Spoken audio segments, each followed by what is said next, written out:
Imagine waking up one morning and discovering that every coincidence in your life, every strange nudge, sudden pull, odd number repeating, or chance encounter wasn't random at all.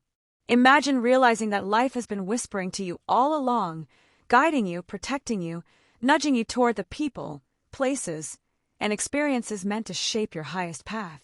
Most of us overlook these whispers. We call them coincidences, luck, intuition. But what if they're the beginning of a conversation? A conversation with a universe that is far more alive, loving, and deliberate than we ever imagined. Lynne Jackson's guided, The Secret Path to an Illuminated Life is an invitation into that conversation. And in this summary, we walk through every chapter, one by one, revealing not just the stories, but the deeper truths behind them. This is your guided tour into seeing the signs, trusting the pulls, and recognizing the connection that binds every one of us. Life isn't a collection of isolated stories. It's one vast, interconnected story, and we are all characters in it. Laura begins with two real-life events that seem unrelated: a doctor saving a premature baby in 1981, and the same doctor being rescued from a fiery crash 30 years later by one of the paramedics, who was that same baby. This improbable loop of rescue reveals Laura's central message: we are guided. Threads of connection weave through our lives, whether we notice them or not.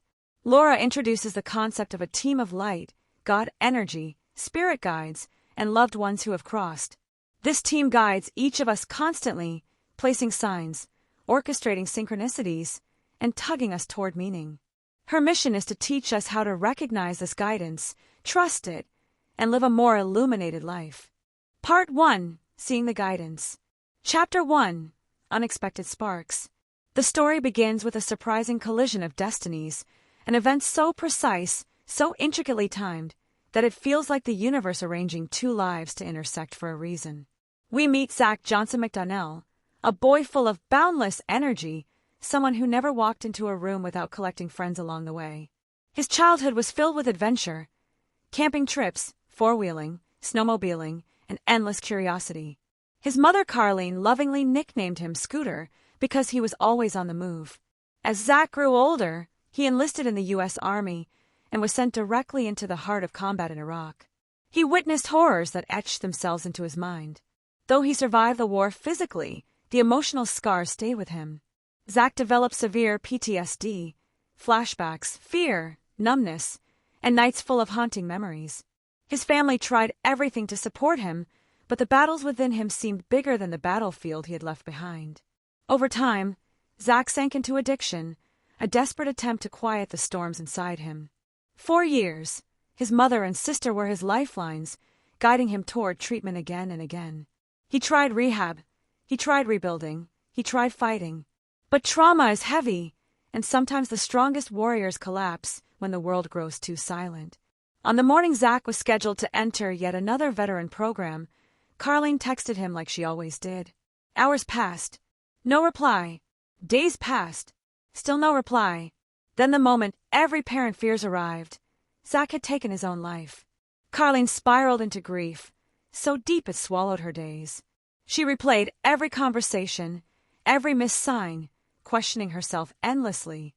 She turned to alcohol to numb the pain. Life felt like a tunnel with no exit. But then, something shifted. Zach's former girlfriend, Lisa, handed Carlene a copy of Lynne Jackson's book Signs. Together they read, discussed, and slowly, Carlene began asking for signs from Zach. Specific signs. Unlikely ones. A green ball. A rabbit. Without fail, without logic, these signs started appearing. A mysterious green ball bounced into the yard.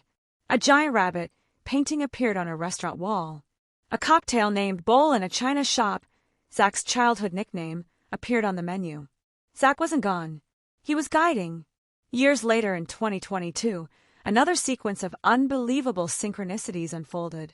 Laura, who had booked, canceled, and rebooked a Disney trip over several years, suddenly felt a strong intuitive pull to change a lunch reservation from noon to 1 p.m., a nearly impossible task at a fully booked Disney restaurant. Yet the reservation opened.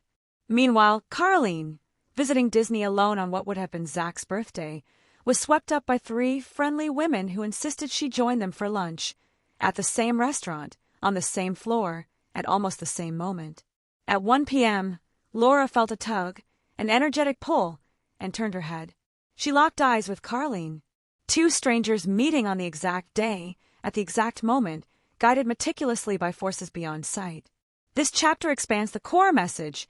We are all connected, and when we stay open, extraordinary synchronicities can arise that reaffirm love, connection, and guidance. Chapter 2, 72. Numbers can be more than numbers. They can be signals, markers, or even love letters sent across the veil. This chapter introduces Tara, a woman who shared a deep bond with her father Michael, a man defined by kindness, steady strength, and devotion to his family. Even after Parkinson's and dementia stole much of his physical and mental clarity, his gentleness never faded. When he passed, the very night of his crossing, a driveway light in Tara's home began flickering wildly, as if someone were desperately trying to speak after years of silence. Then the kitchen lights began turning off and on in direct response to Tara's son asking, "Pop, pop," for proof. But the most extraordinary sign was a number. Michael's football jersey number, 72. Tara asked him to send it, and he did, over and over. A deli package weighing 0.72 ounces. A basketball game score, 72-72. A 72-hour sale email. A product with 72 reviews. A store receipt totaling $172.72. Her nephew receiving jersey number 72 from a forgotten box. But the most powerful moment came after Tara appeared on the Dr. Oz show to talk about her father. As she stepped outside, emotional and hopeful, she looked up and saw a massive street sign. M72, Freedom Place. Her father wasn't just sending his number. He was sending reassurance. I am free now. I'm still here. And I'm guiding you. This chapter highlights how signs often repeat until we finally notice. Numbers become a language of the unseen. Chapter 3, Wrong Number. Not all guidance feels spiritual at first. Sometimes, it feels inconvenient. That's what happened to Joseph, a no-nonsense attorney from Long Island. Out of nowhere, he began receiving repeated calls meant for someone named Kathy. Voicemails poured in. "Hi, Kathy, I saw your flyer. Please call me back." Joseph was annoyed. Who was Kathy? Why were people calling him? Eventually, he learned the truth. The callers had dialed 561 instead of his area code 516. A simple error. But the group Kathy ran had a very specific purpose. It was a support group for people dealing with celiac disease. At that time, celiac disease was rare and hardly discussed. Yet the symptoms were identical to Joseph's young daughter Sarah: weight loss, stomach pain, fatigue, inability to thrive. Still, he brushed it aside. Then, two different strangers, in unrelated places, randomly mentioned celiac disease in conversation within 48 hours. That was the breakthrough. Joseph took Sarah to a specialist, and she was immediately diagnosed. With proper care, she completely transformed. Her color returned. She grew inches. She became vibrant again. And from the day she was diagnosed, the wrong number calls stopped. Joseph realized someone on the other side was guiding him. Most likely, Grandpa Fred, Sarah's grandfather. This chapter expands the core principle. Guidance can come through the most ordinary channels when we stay receptive. Chapter 4, The Accident. Some signs arrive quietly. Others shake you to the core. Laura revisits a life-changing moment from her own childhood, a moment that forced open her connection to the unseen world. She was a young girl riding in the back seat while her mother drove along the familiar Long Island roads. Everything felt normal. And then it happened. A terrible crash. Metal twisting. Glass exploding. A violent jolt that ripped the world apart. But in the split second before impact, Laura felt something impossible. A presence, like invisible hands pulling her to safety. A whisper in her mind. A shift in the air. The accident should have been catastrophic. Yet somehow Laura walked away. In the years that followed, she realized this moment wasn't luck. It was protection. It was intervention. Her spirit guides had stepped in. The accident became a turning point, a crack in the ordinary world that let the light through. Chapter 5, The Material World. Modern life pulls our attention everywhere. Deadlines, bills, screens, stress, noise. It becomes easy to believe that the material world is the only world. Laura explains how this noise dims our inner perception. The more we chase tasks and distractions, the less we feel the quiet guidance that's always present. She emphasizes a universal truth. When our energy is scattered outward, we miss what is trying to reach us from within. People often say, "I never get signs," but the signs are there. The problem is that we're too depleted to recognize them. This chapter invites us to withdraw energy from the demands that constantly drain us, returning it to our center so the guidance becomes visible again. Chapter 6, Omega. Here, Laura shares a powerful spiritual encounter connected to the Omega Institute, a retreat center known for healing and awakening. During workshops there, she met people seeking answers, people grieving, people searching, people lost. And time after time, the same pattern emerged. When they softened, when they opened, when they allowed themselves to feel, profound guidance flowed into their lives. One particular event stands out, a reading where Laura connected someone with a loved one who delivered a message so specific, so emotionally precise, that it shattered their skepticism instantly. The Omega environment symbolized something crucial. When we create space for healing, healing rushes in. Chapter 7, Goats and Pies. This chapter explores the humor and playfulness of the other side. Guidance isn't always solemn. It's often joyful, unexpected, sometimes downright funny. Laura describes a reading where completely random images, goats and pies, kept appearing in her mind. She hesitated to say it aloud, but when she finally did, the person receiving the reading burst into tears. Their loved one used those exact symbols during life to communicate love, a private language between them. This story reveals something beautiful. Spirit speaks to us through what is personal, specific, and meaningful, not universal symbols. The other side uses whatever will make you recognize them. Chapter 8, Grandma C. In this chapter, Laura meets a woman whose beloved grandmother, Grandma C, was a guiding force during her life. During a reading, Laura feels Grandma C's presence immediately. She brings through memories, scents, foods cooked, phrases spoken, details nobody else could know. Then comes the most powerful moment. Grandma C reveals that she has been guiding her granddaughter through every major life decision since her death. She's helped her leave harmful situations, pushed her toward opportunities, whispered encouragement. This chapter highlights an essential truth. Love doesn't end with death. It transforms and becomes guidance. Chapter 9, The Unspoken Language of Energy. Before words, before logic, before explanations, there is energy. Laura explains that every living being emits an energetic frequency, and every interaction is an energy exchange. We feel tension, safety, attraction, discomfort, not through words, but energy. She describes how, in readings, she receives energetic impressions first. These impressions carry emotional truth more clearly than language. We speak the language of energy unconsciously every day. This chapter teaches us to consciously tune into it, because when we do, life becomes clearer. Chapter 10, Challenging the Paradigm. Society often dismisses anything that cannot be measured, tested, or placed under a microscope. Mediumship, intuition, signs, these things are frequently labeled as superstition. Laura argues that this skepticism limits us. Throughout history, paradigms have shifted only because people dared to move beyond what was accepted.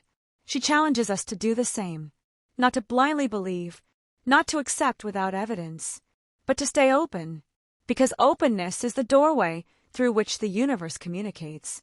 Chapter 11, Holy Truth Begin Again. This chapter speaks to renewal, to starting over, to recognizing that your past does not define your future. Laura shares stories of people who believe they were broken beyond repair, only to discover that the moment they opened themselves to guidance, their entire lives shifted direction. Holy Truth Begin Again symbolizes the transformative power of surrendering to guidance, letting the universe realign you gently, steadily, lovingly. Chapter 12, Hindsight is 2020. When we look back, patterns emerge. The moments that once felt random begin to make sense. The heartbreak that broke you may have pushed you toward the life meant for you. The delays, the disappointments, the detours, they weren't obstacles. They were redirections. Laura explains that when we begin living a guided life, we notice something remarkable. We were being guided all along. We just didn't see it yet. This chapter encourages us to reflect, to notice, to connect the dots. Because seeing the past clearly helps us trust the guidance leading us into the future. Part 2. Exploring the light in the darkness. Chapter 13. Always and from the start. This chapter opens with a powerful truth. Some connections don't begin with birth and don't end with death. They stretch across lifetimes. Laura introduces us to the idea that our souls know one another before we meet physically. When we enter this world, we carry soul agreements, pre-birth contracts with people who will shape us, teach us, challenge us, heal us. She shares stories of clients who felt inexplicable bonds with certain people. And during readings, loved ones would reveal, "You've known each other long before this life." The chapter emphasizes, some souls travel together across lifetimes, always finding each other, always reconnecting. These soul ties explain why certain relationships feel instantly familiar, why some people change our lives effortlessly, why certain losses feel unbearably deep. We're not meeting for the first time, we're remembering. Chapter 14. Those who guide and change us. We all have people whose presence alters our trajectory. Some change us through love, some through challenge, some through heartbreak, some through their absence. Laura describes these pivotal relationships as catalysts, people who step into our lives with a purpose. She shares stories of individuals who only understood the role someone played after they had passed. Through readings, these souls explain, "I came into your life to awaken something. I challenged you because it would lead to growth. I left because my time was done, but my guidance continues." This chapter reframes how we view relationships, not as random encounters, but as spiritual assignments. Chapter 15. The Phone in the River. This chapter highlights how guidance can break through even our darkest moments. A woman throws her phone into a river during a moment of intense grief and hopelessness. She wants silence, not calls, not messages, not reminders of the pain. But then, something impossible happens. Hours later, the phone rings. The phone that was at the bottom of the river. When she retrieves it, the message waiting for her is a sign, clear, direct, unmistakable, from someone she loved on the other side. Laura uses this story to demonstrate, when a message needs to reach you, nothing in the physical world can stop it. Chapter 16. Releasing the Darkness. Here, Laura addresses the shadow side, grief, trauma, guilt, pain. She explains that darkness doesn't disappear when ignored. Instead, it grows. This chapter encourages confronting pain with honesty and compassion. Laura shares readings where loved ones tell the living, "You're carrying burdens that weren't meant for you. Let go. Free yourself. I'm okay now." The core message is healing. You cannot hold the light if your hands are full of darkness. Releasing isn't forgetting. It's allowing light to enter again. Chapter 17. Manifesting those we love. Can we call our loved ones? Can we request signs, guidance, support? Laura says yes. This chapter deepens the idea that intention is a magnet. When we focus energy towards someone on the other side, they respond. She teaches how to ask for specific signs, why intention sharpens the connection, why consistency strengthens the signal. Clients who ask for something very specific, a feather, a red balloon, a song, often receive it in ways that defy coincidence. The message: ask and they hear. Ask clearly, and they answer clearly. Chapter 18, LY. ILY, short for I love you, becomes one of the most touching symbols in the book. Laura describes a reading in which a departed loved one repeatedly sends the letters ILY through synchronicities. Not just once, not twice, but everywhere. License plates, receipts, random graffiti, radio call letters, even in the pattern of birds flying overhead. This chapter shows how love continues communicating long after physical separation. Love doesn't fade. It adapts. It persists. It finds a way to speak. Chapter 19. The Power of Dreaming. Dreams are one of the most common and clearest channels of communication. Laura explains the difference between regular subconscious dreams and visitation dreams. Visitation dreams are vivid, emotional, peaceful, and often contain messages or healing. She shares stories of people who reunited with lost family members in dreams, received warnings, found closure they never received in waking life, felt a physical embrace from someone who had passed. Visitation dreams aren't imagination, they're connection. Chapter 20, Tasso. This chapter introduces Tasso, a remarkable soul whose presence continues long after death. Laura shares how Tasso sends signs to his loved ones in creative, unmistakable ways, sometimes humorous, sometimes profound. His story demonstrates personality does not disappear after death. It becomes even clearer. Tasso's bold, expressive, persistent signs remind his family that he is still himself, still watching, still loving, still guiding. Chapter 21, Hide and Seek. Guidance can be playful. Laura describes a child who loved playing hide and seek during life and continued the game even after passing. Objects would disappear and reappear. Lights would flicker at the exact right moment. A toy once lost for months appeared in a spot already checked dozens of times. These games became proof of continued presence. This chapter reminds us, spirits stay connected to who they were. They used joy to communicate. Chapter 22, Staying Alive. This chapter is deep, emotional, and transformative. Laura shares stories of people who were on the brink, people consumed by grief, guilt, depression, or hopelessness.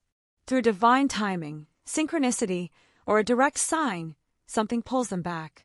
A message, a stranger, a symbol, a sudden inner knowing. Something whispers, "Stay. Don't leave. You are loved. You have purpose." This chapter reinforces the most important truth in the entire book. You are never alone. Even in your darkest moment, help is already on its way. Part 3. Owning the Light, Illuminating Your Life. Chapter 23. 10,000 Grandmothers. This chapter opens with an image both comforting and awe-inspiring, a vast lineage of love standing behind us. Laura explains that we are never guided by just one ancestor or one departed loved one. We are supported by generations, a network of souls stretching backward through time. She calls this the 10,000 Grandmothers effect. It represents ancestral wisdom, protection, strength passed down through lifetimes, love that multiplies rather than fades. During readings, Laura often feels not one presence but an entire assembly, voices layered, energies intertwined, all devoted to the person receiving the message. The chapter teaches, you walk with an army of love behind you. You are never alone, not even for a breath. Chapter 24, We Are Each a Universe. This chapter expands the idea of identity. Laura explains that we are not limited to our physical form. Each of us is a universe, layered, infinite, expanding. She describes our energetic body, our emotional body, our soul body, all interconnected. During readings, she often perceives people not as isolated individuals, but as vibrant fields of light, shifting, glowing, responding. This chapter invites us to rethink who we are. You are not small. You are not insignificant. You are not a single story. You are cosmic. You are energy. You are infinite. Chapter 25, Honoring the Body. Our body is not just a vessel, it is a messenger. Laura emphasizes that intuition lives partly in the physical body. Signals come through the gut, the chest, the breath, the nervous system.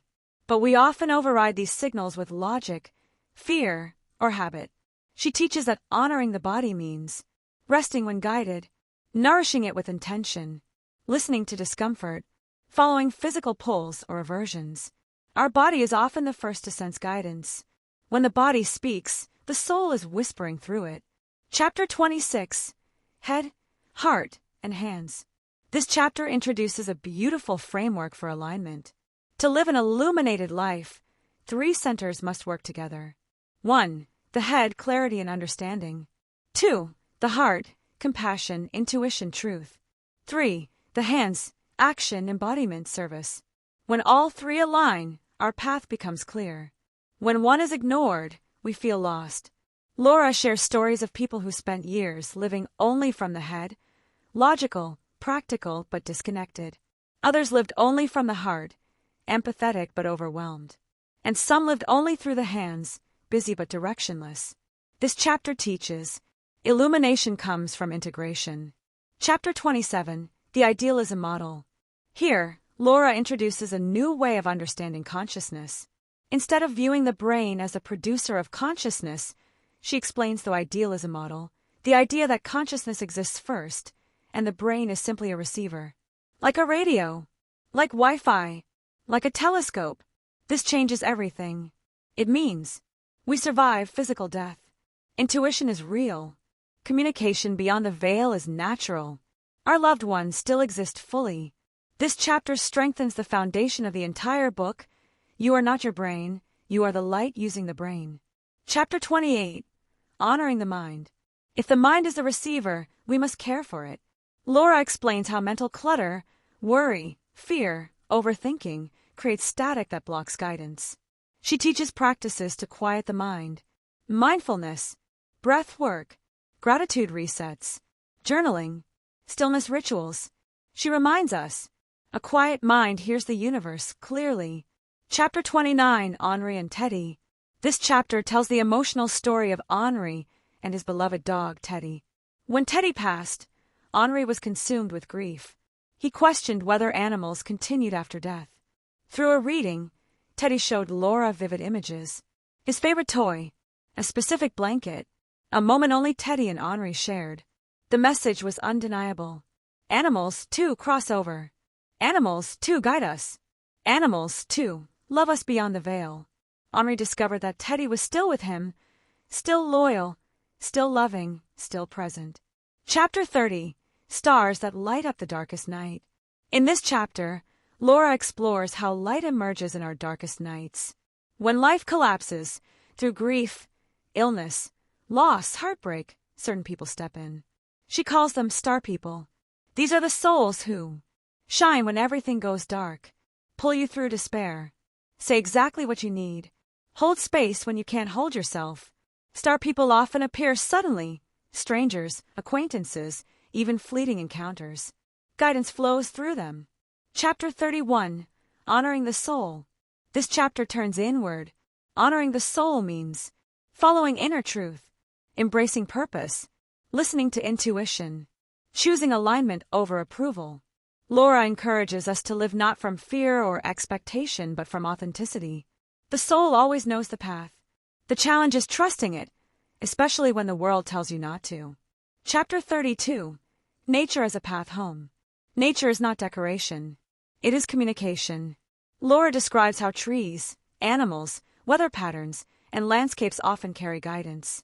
She shares stories of birds appearing at meaningful moments, breezes responding to emotional release, animals approaching with inexplicable purpose, nature mirroring inner healing. This chapter reminds us that the natural world is alive with connection. Nature speaks. Nature heals. Nature guides. Chapter 33. The power of art. Art is its own language of the soul. Laura explains how creativity, painting, music, writing, sculpture, open spiritual channels. Art bypasses logic and connects directly to intuition. Throughout the chapter, she shares stories of people who received messages while creating, healed grief through music, found purpose through writing, felt presence while painting. Art is not just expression. Art is communication, a bridge between worlds. Part 4. Turning up the light. Chapter 34. A little handbook to an illuminated life. This chapter feels like Laura handing you a gentle, glowing lantern. It is a practical guide, not heavy, not complicated, but powerful. A small handbook of spiritual alignment that anyone can follow. She outlines the essential daily practices that brighten the connection between you and your team of light. These are simple, but the simplicity is the magic. 1. Stay open. Guidance flows best through an open heart and a quiet mind. Even a few minutes of intentional openness each day invites synchronicity. 2. Ask clearly. Your team doesn't guess what you want. Ask for signs. Ask for direction. Ask for clarity. 3. Pay attention to repetition. The universe repeats itself. Numbers, names, animals, songs, whatever repeats is meant to catch your awareness. 4. Follow the pulls. Intuitive pulls are subtle at first. A nudge to call someone, a sudden idea to go somewhere, a desire to pause. These are not accidents, they are invitations. 5. Keep your energy clean. Heavy emotional buildup blocks guidance. Light moves through grounded, rested, intentional energy. This chapter essentially says, you don't need to seek the light. You need to remove the things that block it. Chapter 35, Home Base. This chapter explores the inner sanctuary that each person must build, a personal spiritual home base. Home base isn't a physical place. It's an energetic one, a state of being where you feel safe, held, centered, connected to yourself. Laura explains that every person's home base looks different. For some, it's meditation. For others, it's journaling or gratitude. For many, it's a connection to nature. For some, it's prayer or quiet reflection. Your home base is the place you return to when life shakes you. It's where guidance becomes loudest.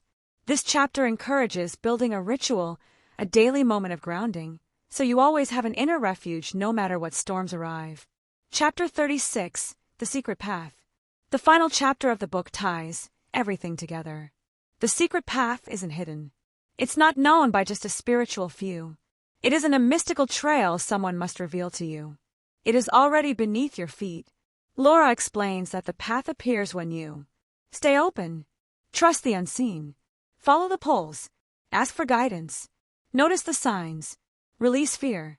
The secret path is the illuminated life, a life where you walk in partnership with your team of light, knowing every coincidence is a clue, every moment is meaningful, every connection has purpose. She ends by reminding us, you were never lost. You were always guided. You are guided still. The path is not ahead of you, it is within you. Walking the illuminated path. Every story in Guided, every sign, every synchronicity, every nudge, every moment of impossible timing points to one truth. You are never walking alone. The universe has been whispering to you from the beginning, through love, through loss, through intuition, through repetition, through the people who enter your life and the ones who leave it. The secret path isn't a mystery to be solved.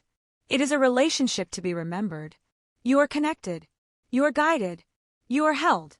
You are part of a vast web of love stretching across lifetimes. And as you move forward, you carry the tools: openness, intuition, ancestral support, soul alignment, awareness of signs, trust in the unseen, a home base within, a heart ready to receive. The illuminated life is not a destination. It is a way of being, a way of noticing, a way of trusting, a way of walking with the light at your side. As Laura Lynne Jackson reminds us, the universe dreams bigger for you than you dream for yourself. Your only task is to stay open, follow the pulls, and allow the guidance that is already flowing toward you. This is the secret path. This is the illuminated life. And this, always, has been your journey.